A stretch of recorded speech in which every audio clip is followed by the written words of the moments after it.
Halo teman-teman, bagaimana kabarnya hari ini? Kiranya kita pada sehat selalu. Pada video hari ini kita akan sharing analisis pada pair Euro USD untuk pergerakan harga minggu depan. Oke, kita langsung mulai pada time frame weekly. Kita melihat pola candlestick satu minggu ini. Ya, sebelum kita lihat pola candlestick satu minggu ini, kita analisa dulu pola candlestick sebelumnya, di mana kita melihat pola candlestick uh, bearish ini yang cukup kuat ya, atau cukup besar. Bodinya itu sudah mampu breakout candlestick sebelumnya ya, low candlestick bearish ini. Jadi kita tahu teman-teman bahwa ini akan membawa arah harga penurunan. Nah, namun kalau kita perhatikan juga ini belum ada melakukan retest ya. Nah, dia malah langsung membuat penurunan. Untuk itu coba kita cek area zone ini. Ya, kita lihat dengan menggunakan Fibo retracement. Nah, ternyata harga langsung masuk ke zone 161.8 ya, dan di situ ada rejection. Oke, jadi kalau kita lihat pola candlestick dalam satu minggu ini, nah dia juga berupa bearish, tapi ini sudah di reject dari bawah. Nah, melihat juga sebelumnya, candlestick ini belum ada retest seperti ini, dia malah langsung turun. Nah, berarti nanti zone 161 ini berpotensi banget ini, membuat harga reject ke atas seperti ini. Nah, jika nanti mampu rejection seperti ini teman-teman, di atas ini kita masih bisa untuk membidik posisi sell-nya. Namun ini untuk jangka yang cukup panjang ya, karena ini pada time frame weekly kita menganalisa pola candlestick. Oke, yang jelas untuk pola candlestick terakhir ini ada respon, ada rejection dari zone 161.8. Di mana zone 161.8 itu merupakan area rally based rally demand pada weekly ini. Oke, itu nanti kita boleh cek respon ini. Jika memang ada pola kenaikan, nah kita bisa nanti bidik posisi buy, tentunya untuk scalping lah di minggu depan, teman-teman. Oke, itu yang bisa kita lihat melalui pola candlestick pada time frame weekly. Sekarang kita langsung masuk ke time frame daily. Ya, pada time frame daily kita coba refine ya. Oke, ini ya. Jadi dia di candlestick bearish itu. Kalau di time frame daily-nya dia berupa support area. Oke, itu zone 161-nya ya. Nah, kita lihat teman-teman untuk pola candlestick Jumat atau terakhir ini dia berupa bullish, tapi bullish ini masih bergerak di dalam candlestick bearish sebelumnya. Nah, ini nanti boleh kita cek lagi lebih detail dia pada time frame kecil, bisa nanti di H4 atau di H1-nya untuk mengetahui apakah nanti ada pola kenaikan yang bisa kita gunakan dengan adanya rejection dari support area melalui daily atau demand area melalui weekly atau zone 161 melalui Fibo retracement. Ya, jadi kita nanti boleh pantau di time frame kecilnya. Kalau memang ada pola kenaikan, harga ini akan melakukan retest. Ya, bisa jadi dia nanti masuk ke area-area yang kuat lah di dalam Fibo ini. Ya, bisa nanti mengambil zone support ini menjadi resisten di sini lalu turun lagi. Nah, bisa jadi seperti itu teman-teman untuk pola pergerakan harga jangka panjangnya. Oke, sekarang ini kita coba cek ke H4 langsung. Ini yang bisa kita lihat pada time frame daily-nya. Support area ini tidak mampu di break. Oke, di H4 yang bisa kita cek. Nah, ini ya. Dia di candlestick ini. Oke, di situ kena langsung mengalami kenaikan. Ya, sebelumnya di H4 ini, nah ini teman-teman, sudah ada perubahan tren ya. Kita sudah pernah marking pada zona area low ini low valid di H4. Di minggu lalu belum ada full body break, nah sekarang ini sudah di full body break. Oke, jadi untuk bias harga di H4-nya itu sedang sell. Melalui H4 kita tahu bahwa kenaikan ini adalah retest untuk mencari area yang kuat untuk harga lanjut turun ya. Jadi kita langsung cek area yang mana yang bisa kita pantau untuk posisi sell-nya pada time frame H4 ini. Salah satunya pada supply area ini. Oke, next-nya itu di shadow candlestick ini.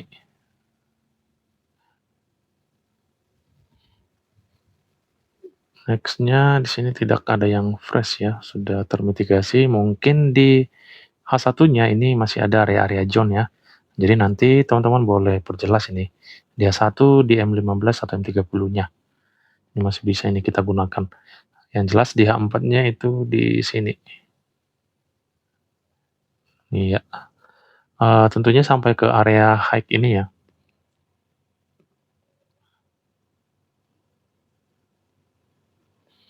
Oke, itu high-nya ini tadi change of character. Oke, jadi seperti ini untuk struktur H4. Kita boleh marking lagi ya, supaya jelas ya. Ini drop base drop atau supply.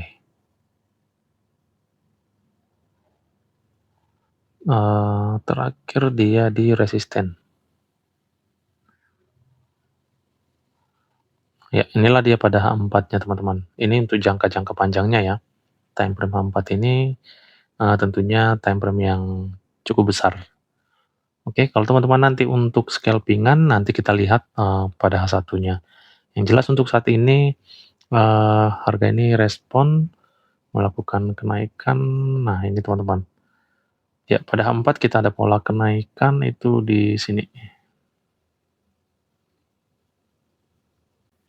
Oke, itu kita lihat ya, pada H4 ada pola kenaikannya, di sini bullish-nya ya. Untuk potensi harga ya, melalui adanya bullish ini, dia berpotensi naik ke zone 161.8 minimal ya. Jadi kalau zone ini nanti kuat, nah ini kita bisa gunakan untuk posisi sell-nya teman-teman. Ya untuk saat ini di zone area ini terlalu beresiko untuk melakukan entry ya. Karena harga belum ada melakukan retest itu ke 61 atau equilibrium atau bahkan ke angka sakralnya. Jadi harga ini belum ada retest, masih sampai pada zone ini. Ya, jadi hati-hati untuk entry di zone ini ya. Kalau dia mengalami retest nanti baru kita bisa gunakan pola ini. Oke, itu yang bisa kita lihat pada time frame H4. Ya, coba kita lihat ke struktur H1-nya. Ini nanti untuk scalping atau intraday, dia satu ini sudah enak ini. H1 struktur terakhir, kita cek dulu ya. Turun, turun. Nah, itu satu, ada break obstructor. Oke, di bawah ini juga ada ya. Pada low valid ini, di candlestick bullish ini ya, itu sudah di full body di sini. Jadi pada H1-nya ini merupakan struktur terakhir. Seperti ini. Oke. Jadi untuk high valid itu di sini, high valid H1. Ya, jadi melalui adanya pola kenaikan pada time frame H4-nya ya. Nah, kita lihat potensi banget ini membuat change of character nanti pada H1-nya. Untuk saat ini dia sedang berada, harganya sedang berada pada zona area ini. Di high H1-nya. Oke, seperti ini ya. Pada H1 potensi banget ini harga akan nge-break high valid-nya. Nah, melalui adanya pola kenaikan ini, jika harga nanti membuat seperti ini, untuk kondisi pertama saya berikan gambar seperti ini. Kalau dia masih turun, artinya ini merespon, dia turun seperti ini, nah kita masih bisa entry di angka-angka Fibonacci retracement ini. Kenapa? Karena kita punya pola kenaikan pada time frame H4. Jadi kita bisa ambil posisi buy maksimal di zone 161.8. Karena zone 161.8 itu adalah area entry sell pada time frame H4-nya. Jadi inilah kondisi pertama. Kalau nanti teman-teman mau ambil sell-nya, nah bisa fokus di time frame H4 ataupun zona 161.8 ini. Kalau terkonfirmasi harganya akan turun. Seperti ini. Oke, inilah pada kondisi yang pertama. Lalu di kondisi yang kedua, jika nanti dia mampu langsung nge-break untuk high quality ini, nah berarti kita tidak dapat trade ini teman-teman, karena di area saat ini kita cukup beresiko untuk entry, buy. Ini area kita untuk sell pada H1-nya. Ya, jadi kalau sampai nanti dia langsung breakout seperti ini, berarti kita fokus untuk mengambil posisi sell di zona 161.8 atau di area entry H4 ini. Ya, jadi kalau terkonfirmasi sama halnya dengan di poin pertama atau kondisi pertama, harga akan turun seperti ini. Tapi jika tidak teman-teman, maka akan ada respon sedikit, lalu harga potensi akan mencari area yang lebih kuat untuk lanjut turun. Karena bias di H4 itu sedang sell. Oke, jadi itu yang bisa kita lihat pada H1-nya. Ya, jadi ada dua kondisi ini. Boleh mengambil posisi buy, boleh mengambil posisi sell, yang penting adalah pola konfirmasi entry. Itu yang penting teman-teman untuk melakukan entry. Oke teman-teman, itulah yang bisa saya sampaikan atau saya jelaskan untuk pergerakan harga potensi di minggu depan ya pada pair Euro USD ini. Semoga bermanfaat bagi kita semua dan juga menambah wawasan. Terima kasih, salam profit dan tetap semangat.